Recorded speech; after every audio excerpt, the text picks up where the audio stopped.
Bienvenue sur Génération Liée, un podcast de Peuple et Culture. Pour faire simple, Peuple et Culture, qu'on appelle aussi PEC, c'est un groupe d'associations réparties partout en France. Notre but ? Promouvoir une éducation qui ne s'arrête pas à l'école, mais qui continue tout au long de la vie. Chez PEC, on pense que tout le monde devrait pouvoir exprimer ses opinions et être acteur et actrice de la vie démocratique de manière égale. Pour ça, on propose aux gens de développer leur esprit critique à travers des activités éducatives, culturelles, artistiques et même des rencontres de jeunes. Ces idées sont au cœur de Peuple et Culture depuis sa création, il y a 80 ans, quand d'anciens résistants ont misé sur l'éducation pour reconstruire la société après la guerre.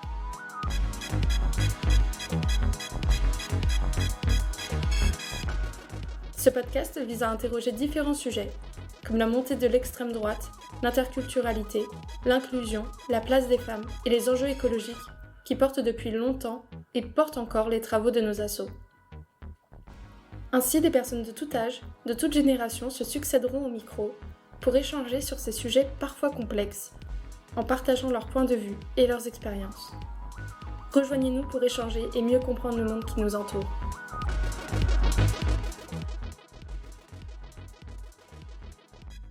Bonjour, je suis Sonia en service civique à l'Union Peuple et Culture et je vous retrouve aujourd'hui avec un format un peu différent puisque nos deux invités n'ont pas pu se rencontrer pour cet échange.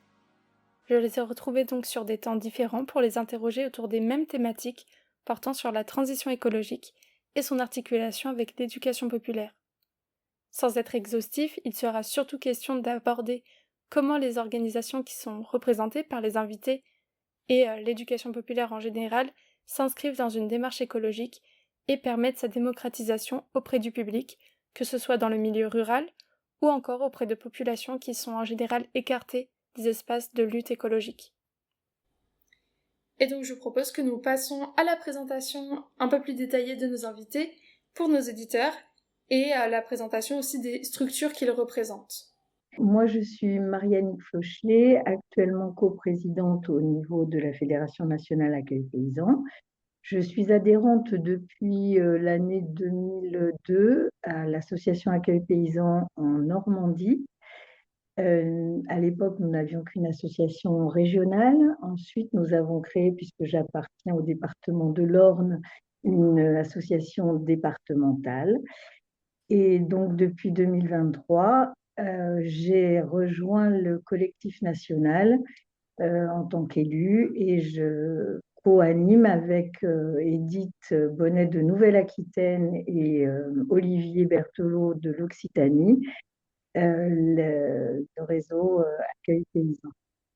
Cette année, nous avons en 2025 rajouté 2 personnes des Pays de Loire, de manière à ce que le tuilage se fasse gentiment et que l'association continue de perdurer. Donc, notre association Accueil Paysan, elle émane de la région de l'Isère, de cette région de montagne. C'est pour ça que nos locaux sont basés actuellement à Grenoble. Nous, ce qu'on défend aujourd'hui, c'est vraiment le maillage sur le territoire en complémentarité de cette agriculture soi-disant industrielle, de cette agriculture paysanne, de ces lieux de vie qui peuvent vraiment permettre un ressourcement à l'ensemble de la société. Alors moi je travaille pour le collectif pour une transition citoyenne qui est une association qui regroupe 34 organisations qui travaillent sur des sujets de transition écologique, sociale et démocratique. Il y a autant des associations de mobilisation comme Alternativa, Attaque, les Amis de la Terre, que des associations et des entreprises coopératives qui travaillent sur des thématiques en particulier, comme l'énergie avec Enercoop, la finance avec la NEF, ou encore l'agriculture avec Bioconsommateurs, Terre de Liens ou autres. Le collectif pour une transition citoyenne porte des projets, différents projets. Il y a un premier projet qui s'appelle la Fête des Possibles, qui est un événement qui a lieu au mois de septembre, et lors duquel on appelle toutes les initiatives pour un monde plus juste et plus durable à organiser des événements pour célébrer ce qu'elles font pour le futur. Et un autre projet qui s'appelle le Pacte pour la transition, qui est un projet qui appelle les citoyens à aller voir les listes candidates lors des élections pour mettre à l'agenda politique des sujets de transition. Ça, c'est les 2 projets principaux. Et on en a d'autres, on en a un plutôt sur les tiers-lieux. On a également incubé des coopératives comme les Licornes et comme Coop Media. Le CTC existe sous cette forme depuis 2015, donc ça va faire 10 ans bientôt.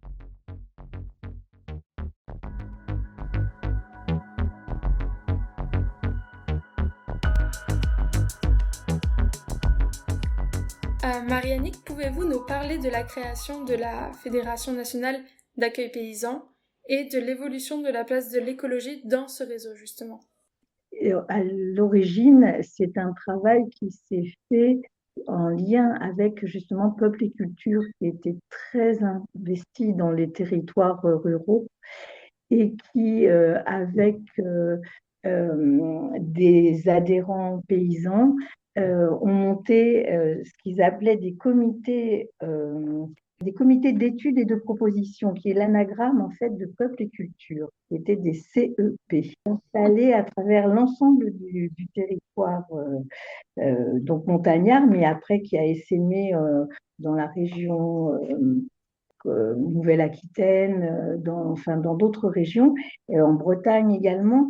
Et donc, ces comités d'études et de propositions réunissaient des paysans, des chercheurs, et qui analysaient le travail qui était fait sur les structures agricoles et qui essayaient de voir comment, avec l'industrialisation, on va dire, de l'agriculture, on pouvait continuer à faire perdurer cette agriculture paysanne qui existait sur des petites structures, sur des terrains des fois difficiles.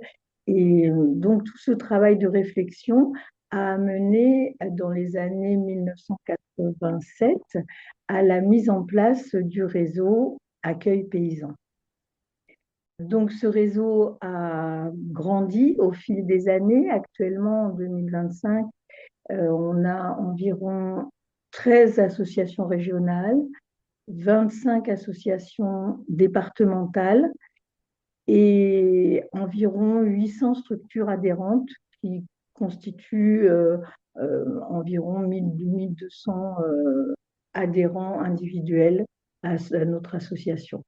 Alors, c'est vrai que depuis le démarrage, pour les adhérents d'Accueil Paysan, ceux de 1980 ou ceux d'aujourd'hui, le vivant, le respect du vivant, la co-construction avec la nature a toujours été le moteur de l'action, de l'acte de production.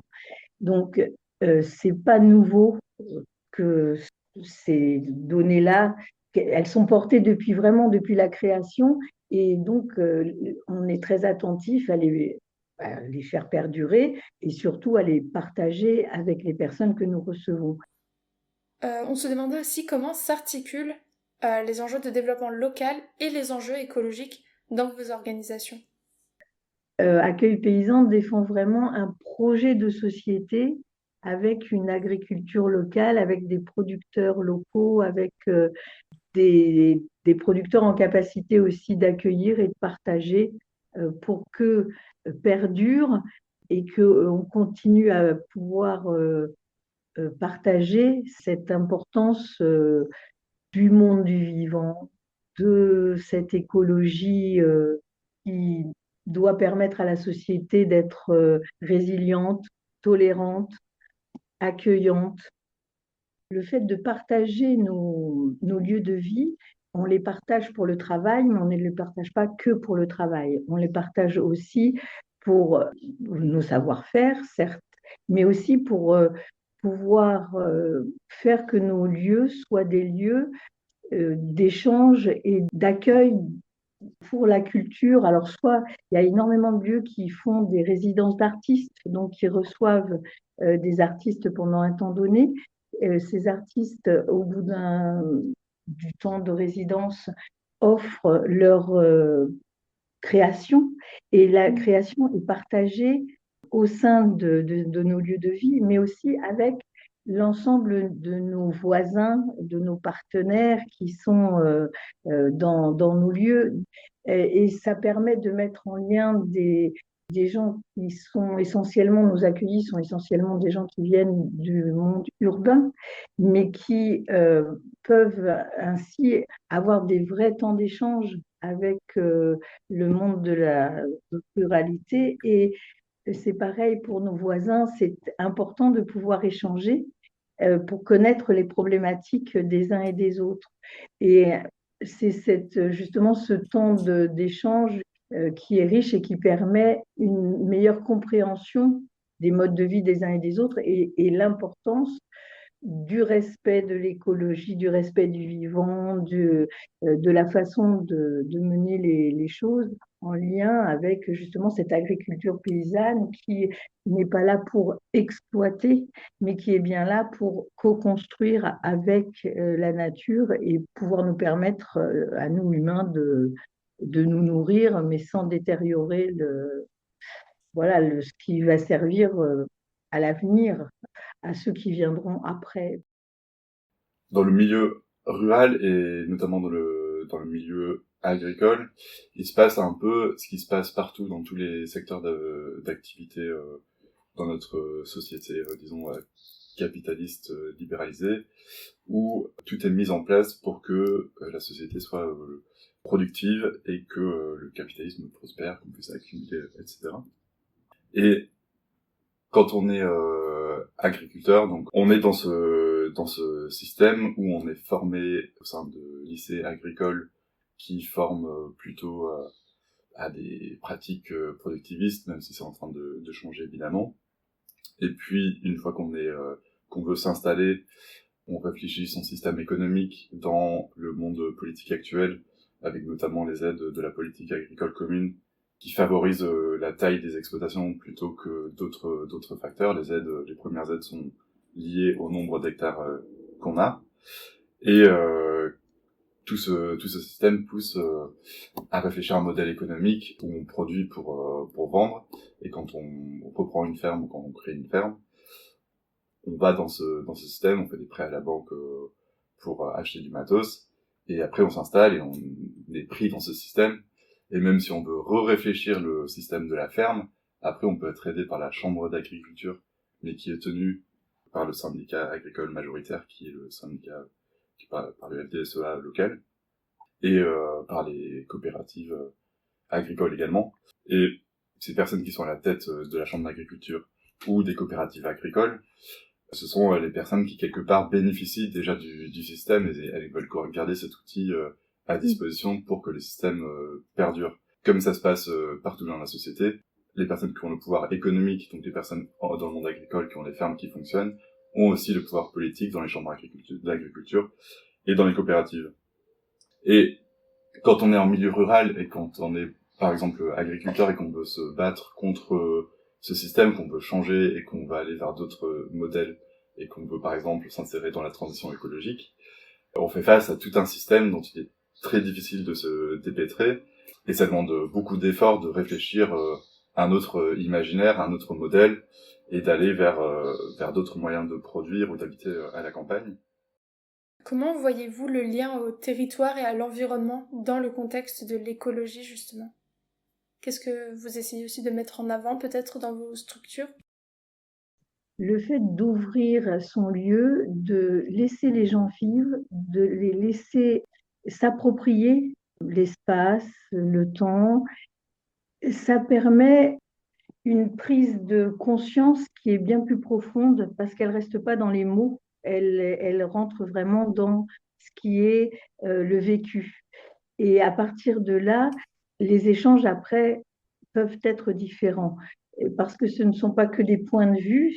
Là, c'est vraiment un vécu qui va être confronté à un autre vécu ou qui va comprendre parce qu'il l'aura vécu en vrai, entre guillemets.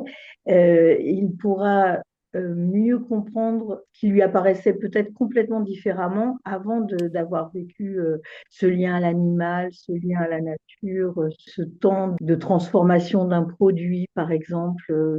Certaines personnes sont très loin d'imaginer qu'à partir de simplement du lait, on arrive à faire du beurre, faire du fromage. Et le fait de le vivre en vrai permet de prendre conscience aussi et après de respecter ce que l'on va manger et ce que l'on va consommer. Par rapport au territoire, c'est vrai que c'est souvent comme quelque chose de très important. Encore une fois, parce que dans le monde où on vit aujourd'hui, on peut assez facilement vivre sans avoir de lien à ses voisins. On vit dans une société plutôt individualiste où on peut chacun assez facilement être dans son pavillon, devant son smartphone ou devant sa télé et aller au supermarché à 30 minutes en voiture et il n'y a pas de souci. On peut très bien vivre comme ça. La transition écologique, c'est vrai qu'il y a plein d'exemples qui essaient de reconnecter les gens entre eux. J'ai un exemple en tête des habitats participatifs ou ce qu'on peut aussi appeler des écolieux ou comme font les colibris les oasis, qui sont des lieux où les gens se retrouvent pour construire ensemble d'autres manières d'habiter les territoires. Et ça, c'est important parce que les initiatives collectives, elles créent de la solidarité dans les territoires et font en sorte qu'il y ait une vie locale qui se recrée et qu'on soit reconnecté à ce qui nous entoure. C'est un peu le fait d'habiter de manière cohérente son territoire, tout comme en agriculture, on peut avoir ce biais d'avoir une agriculture qui se ressemble partout et qui est du coup dans un modèle productiviste où c'est assez simple, on plante tous les mêmes semences, on met les mêmes engrais et on laboure à la même profondeur. L'agriculture, disons paysanne, elle s'adapte au climat, à la terre, à ce qui existe déjà sur place, à la taille de la ferme qu'on peut avoir. Et ce lien au territoire, il se recrée comme ça. Le collectif pour une transition citoyenne en soi, il réfléchit pas une manière différente d'être vivant, parce qu'au sein du collectif pour une transition citoyenne, il y a une très grande diversité d'organisations qui travaillent sur des sujets très différents. Et je suis même pas sûr que les organisations en tant que telles, elles ont réfléchi leur rapport au vivant en tant que tel. Mais par contre, c'est sûr que l'objectif quand même de toutes nos organisations, c'est de changer ce rapport au vivant. Et en effet, on en parle différemment avec quelqu'un qui habite à la campagne ou quelqu'un qui habite à la ville. Quand on habite à la ville et qu'on est très éloigné quelque part du vivant, à part s'il y a un parc à côté de chez soi, mais on peut encore questionner ce qu'est la nature dans un parc et le vivant dans un parc, ou qu'on habite à la campagne et que parfois on réfléchit pas non plus vraiment ce qu'est le vivant parce que c'est juste ce qui nous entoure. Et il y a un peu un enjeu peut-être de réussir à comprendre les uns les autres quel rapport on peut avoir au vivant pour recréer un dialogue et prendre soin tous ensemble de ces vivants et de pas s'opposer en tant que citadin qui ne tombe pas sa pelouse parce que il faut sauvegarder les abeilles et agriculteur qui fauche dans son champ et qui peut être incompris d'un point de vue citadin parce qu'il faut pas faucher l'herbe alors que l'agriculteur a besoin de l'herbe pour nourrir ses bêtes.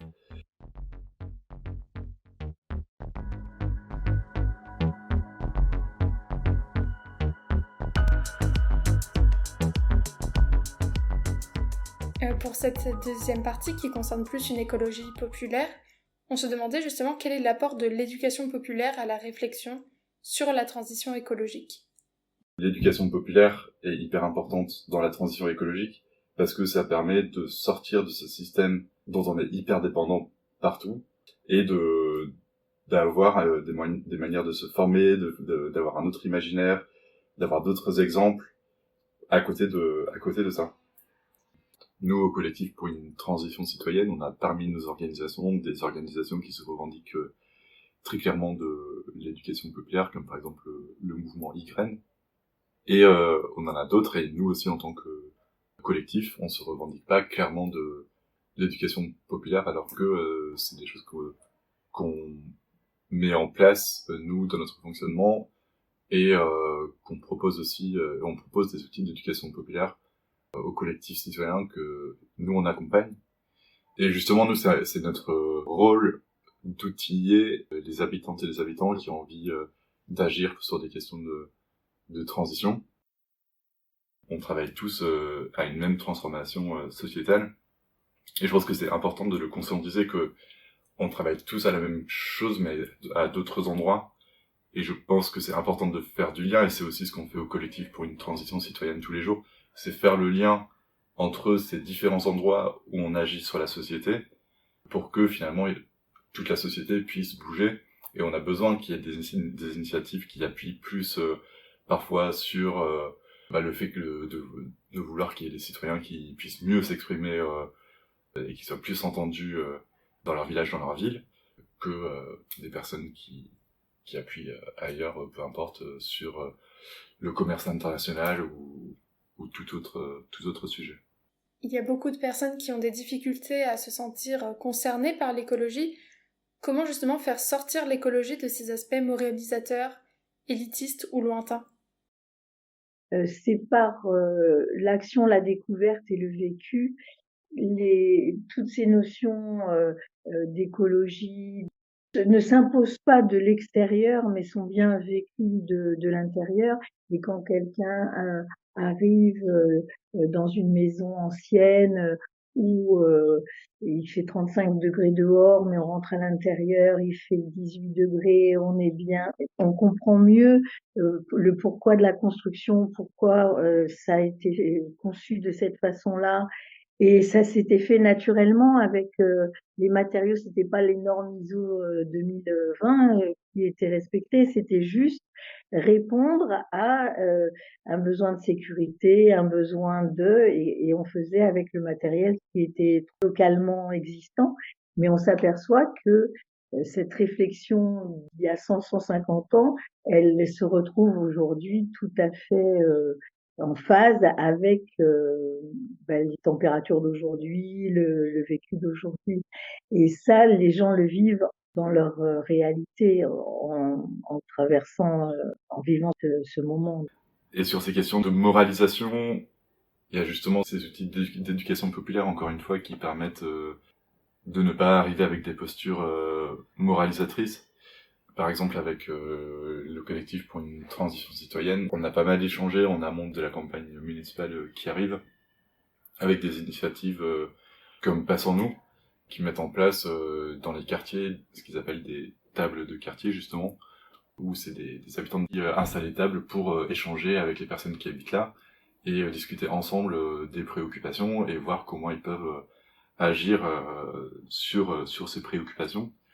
Et la question aussi, c'est pas de savoir quelle est la préoccupation vraiment de l'habitant ou de l'habitant en face de soi, mais de savoir comment on peut agir collectivement pour améliorer les conditions de vie des habitantes et des habitants. Et dans l'éducation populaire, on a ce truc de construire des initiatives à partir des personnes qui sont les premières concernées. C'est souvent les personnes qui agissent en fonction de ce qui les préoccupe au quotidien, ce qui les touche, et c'est ça leur levier d'engagement, on va dire. Et dans l'éducation populaire, il y a ce truc aussi d'aller vers, en tant que initiative qui agit par exemple sur la transition écologique, on a une responsabilité à aller vers d'autres initiatives ou d'autres habitants qui se sentent pas forcément concernés par ça. Pour des personnes qui se retrouvent écartées des espaces de lutte écologiques, comment est-ce qu'on peut leur permettre de s'approprier justement les espaces de lutte et leur environnement? Enfin, le public qui s'intéresse ou qui s'intéressait, c'est en train de changer aussi en ce moment, mais historiquement, plutôt les personnes qui s'intéressent à des questions écologiques sont des personnes qu'on peut catégoriser très rapidement d'écolo-bobo. Et finalement, on reproduit un peu des formes de domination entre les questions de transition où les personnes avec un bagage intellectuel, ces personnes-là sont aussi un petit peu gagnantes quand même du système politique et économique en place, peuvent arriver avec une posture de sachant et de domination justement pour dire aux personnes qui souffrent quelque part plus de la dégradation de l'environnement, de dire ce qu'elles doivent faire pour la transition écologique, alors que elles contribuent vachement moins à la dégradation de l'environnement que les écolos-bobos. Pour nous appeler comme ça, je peux m'inclure. Et sur des initiatives de solidarité, il y a plein d'initiatives aujourd'hui qui viennent des quartiers comme Passons-nous, dans le climat, Get Up, qui sont des assos qui partent plutôt d'endroits où on les attend sur des questions de solidarité, mais qui s'approprient ces questions de transition écologique et qui le font très bien justement en disant qu'en fait c'est pas eux d'intégrer la manière dont nous on voit la transition écologique, mais c'est à la transition écologique d'intégrer ces habitantes et ces habitants-là dans la manière dont on aborde cette transition. Pour ça, nous, au collectif pour une transition citoyenne, on porte des projets, comme je citais les deux plus importants, la Fête des Possibles et le Pacte pour la Transition. Et nous, on transmet des outils à ces collectifs citoyens sur différents niveaux. Donc, par exemple, des niveaux de comment on s'organise en collectif, de manière assez générale de comment est-ce que on prend des décisions, comment on décide de ce vers quoi on va aller, comment on décide des choses qui sont importantes pour nous, mais aussi des outils sur des choses comme la communication, ou des outils comme comment sensibiliser les personnes autour de soi à travers que ce soit de l'événementiel ou que ce soit d'autres outils plus précis comme le porte-à-porte par exemple, qui est un outil qu'on va beaucoup mettre en avant pour les élections municipales qui arrivent. C'est à travers tous ces outils finalement qui sont des outils qui aident à faire du lien. Je les vois un peu comme des marchepieds vers l'objectif. C'est presque un peu comme une excuse pour finalement recréer du lien derrière. C'est un peu comment faire pour qu'il y ait plus de gens qui deviennent par exemple adhérents de la MAP de son quartier. On va créer un événement avec un stand où on va faire un porteur de parole devant le stand, donc le porteur de parole qui a un outil du hip-hop. Et ça va être une espèce d'excuse pour recréer du lien avec les gens qui passent devant, et derrière ça va enclencher des dynamiques, et c'est comme ça qu'on va réussir à recruter d'autres personnes et faire en sorte que notre mouvement ait plus de poids. Il y a vraiment ces outils à utiliser. Il y a aussi tout un imaginaire aussi pour certains peut-être à déconstruire, des choses que nous on peut utiliser en commun justement avec ces échanges avec Passons-nous.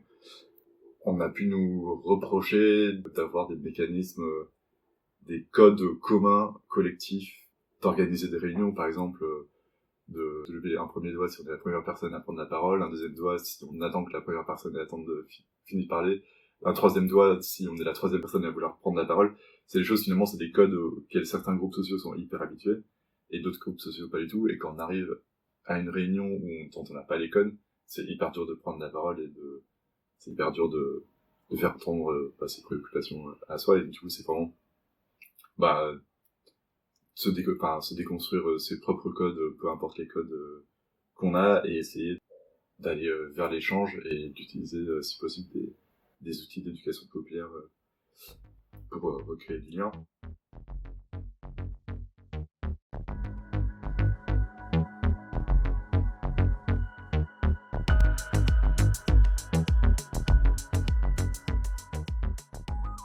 Est-ce que vous avez remarqué une évolution de l'intérêt pour l'écologie et de la nécessité de repenser justement le vivant, le rapport au vivant et à l'environnement?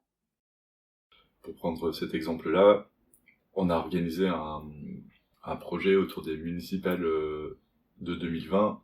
Et les municipales de 2020, c'était quelque chose qui a eu lieu dans le contexte des marches climat, où les enjeux écologiques étaient vraiment très fortement sur le devant de la scène.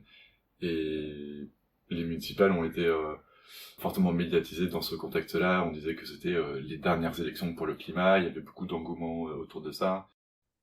Alors, c'est vrai que notre société, on l'a vu ces 5 dernières années, où je pense que l'humain qui a traversé le confinement, on va dire l'enfermement, je pense que ça a été aussi un facteur déclenchant pour regarder autrement l'extérieur et l'environnement, et comment il était important de pouvoir justement le préserver, et tous ces échanges que l'on peut avoir, co-construire sans exploiter, comment vivre parmi la nature sans la détériorer pour justement après. Ce sont des notions qui, je pense, ont touché beaucoup plus de monde, qu'il y a 10 ou 15 ans. Et c'est pas anodin le fait qu'aujourd'hui, on a l'impression qu'on découvre quelque chose. Non, c'était bien porté avant, mais ça devient visible pour un plus grand nombre de personnes.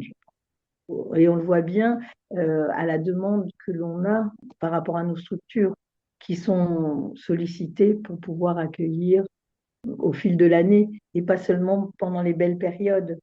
C'est aussi un marqueur ça, de ce besoin pour les urbains de se faire des parenthèses plus courtes mais plus fréquentes pour pouvoir quelque part supporter entre guillemets, c'est-à-dire vivre leur quotidien aussi d'urbain, de personnes stressées dans le bruit, etc.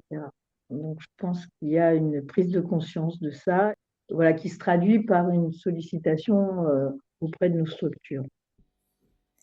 On voit depuis un certain temps un traitement médiatique et des discours politiques ou encore des actes politiques qui sont assez défavorables à l'écologie. Pour vous, quels sont les impacts de cette criminalisation des luttes écologiques à diverses échelles? Ça nous inquiète, c'est vrai qu'il y a vraiment ce qu'on appelle en ce moment un backlash écologique, qui est un peu une contre-vague de la vague qui a eu lieu, disons, jusqu'à 2022. Et aujourd'hui, on se retrouve dans un contexte, comme tu dis, totalement différent, où l'écologie est critiquée de toutes parts, que ce soit dans les médias, dans le milieu politique, dans le milieu économique, en France ou à l'international. Nous, au collectif pour une transition citoyenne, ça nous fait peur pour certaines de nos organisations, pour la pérennité déjà de ces structures, parce qu'on est dépendant pour bon nombre d'entre nous de financements issus de l'État, et si l'écologie est plus critique, il y aura moins de financement sur des sujets de transition écologique. Ça, on le vit déjà aujourd'hui, où il y a nombre de mouvements qui sont en train de réduire la voilure parce que moins de moyens. Il y a vraiment des impacts très concrets sur tous les secteurs. Dans ce contexte, ça devient de plus en plus dur de militer. Déjà, militer, c'est quelque chose qui prend énormément d'énergie et de temps. C'est un engagement qui épuise pas mal de personnes. L'épuisement militant, c'est quelque chose qu'on voit dans nos réseaux en local, des personnes qui sont très engagées et qui finalement ne voient que peu de victoires suite à leur lutte. Et ça, c'est quelque chose qui, sur le long terme, fatigue et qui crée un désinvestissement chez les personnes.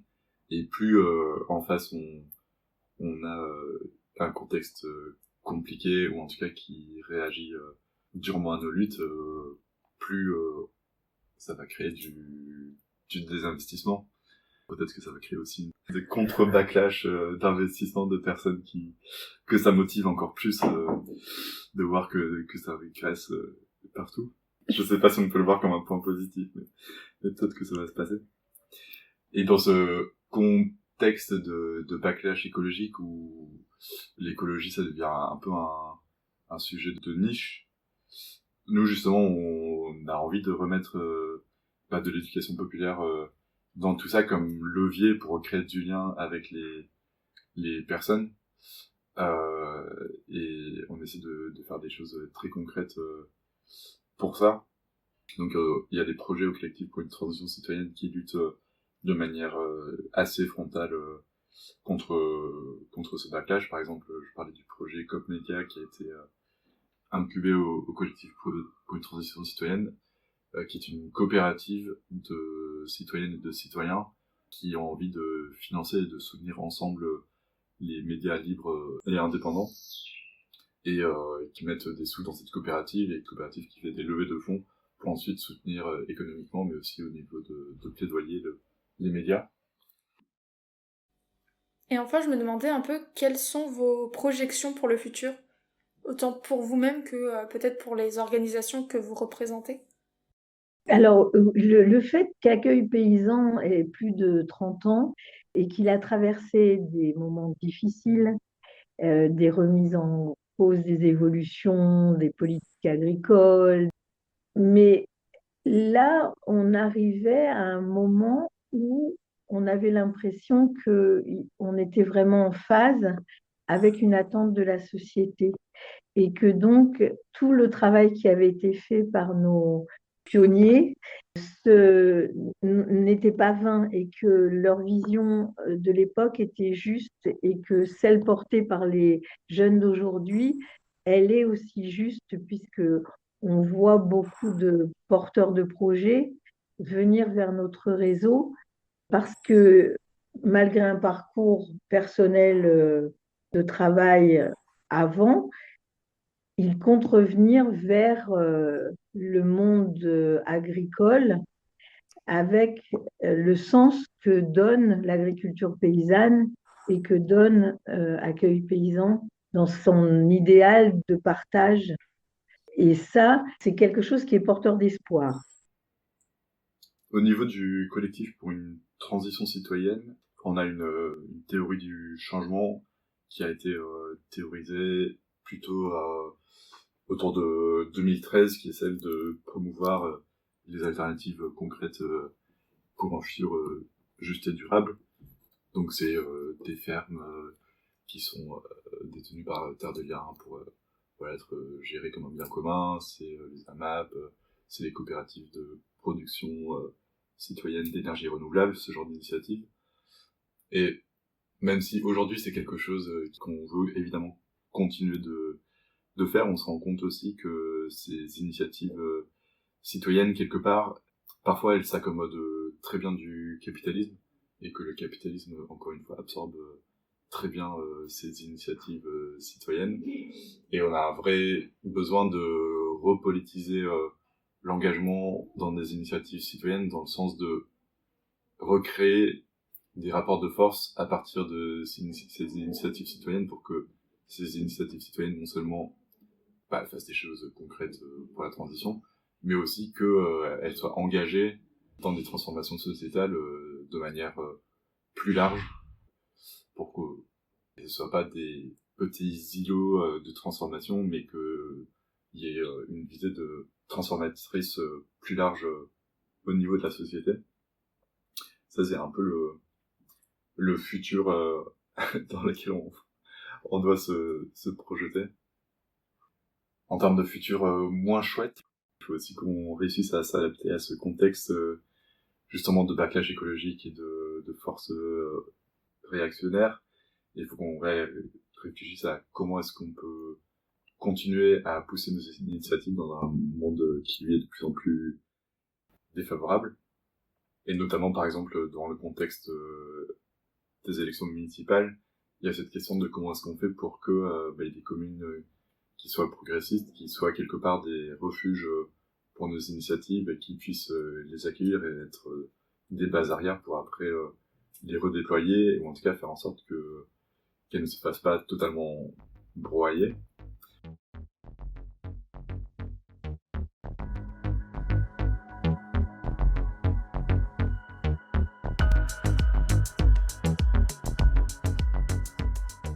Et donc on a fait un peu le tour des questions. Est-ce que vous auriez une remarque à ajouter?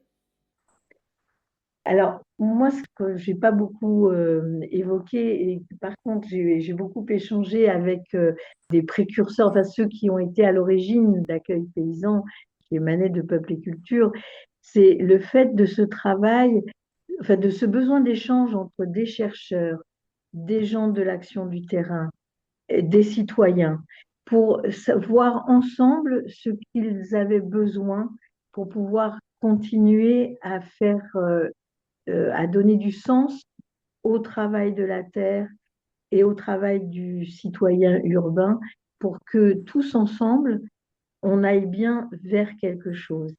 Et ce qui a été fait dans les années 80 pour arriver à créer ce mouvement, on l'a retrouvé là dans les années 20, enfin dans les années 2015, avec des chercheurs qui se sont penchés justement sur le réseau aujourd'hui il y a 10 ans maintenant, et qui ont pu extraire de ce travail ce concept qui est vraiment, pour moi, fondamental de paysans accueillants aménageurs et pour lequel actuellement il y a des expérimentations au sein de formations agricoles pour qu'il y ait une vraie reconnaissance de ce métier qui n'est pas qu'une compilation de choses qui se font, mais qui est bien un métier et qui va permettre aux citoyens de pouvoir les rejoindre ou les accompagner ou faire avec et faire ensemble,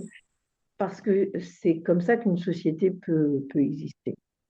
On a besoin d'un futur qui est désirable pour qu'on réussisse à s'y projeter, que ça fasse envie et que on ait envie de lutter pour quelque chose qui dans lequel il y a encore un espoir certain.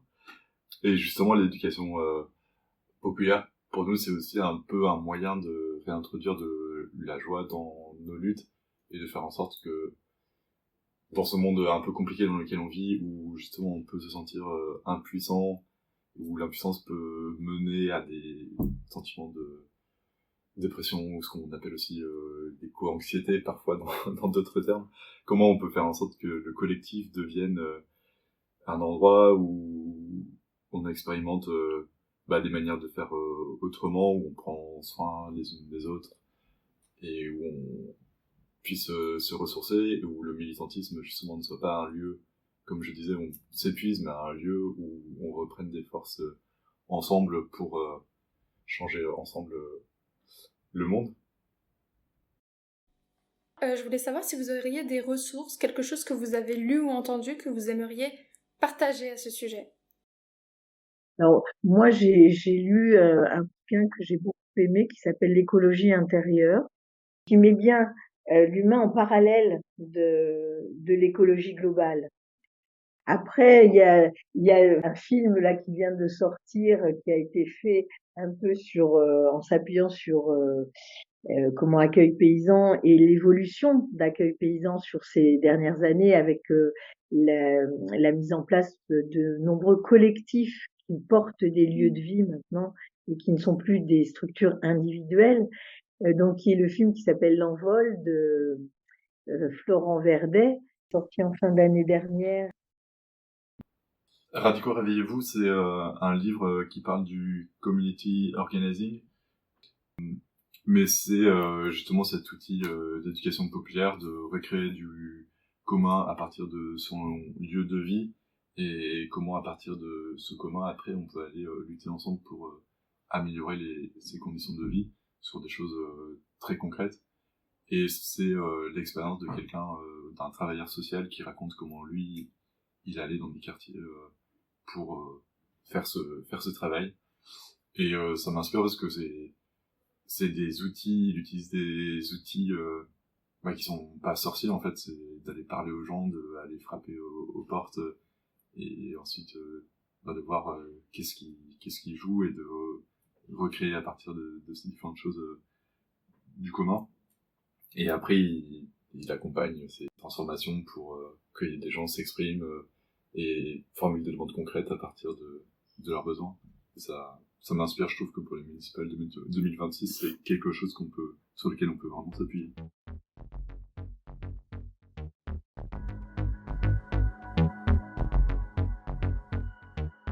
Merci encore à Marie-Annick et Tében pour leur participation à cet épisode consacré à la transition écologique, à son articulation avec l'éducation populaire, ainsi que sa place et son importance en milieu rural. Et vous, chers auditeurs, je vous retrouve très bientôt pour le prochain épisode de Génération Liée.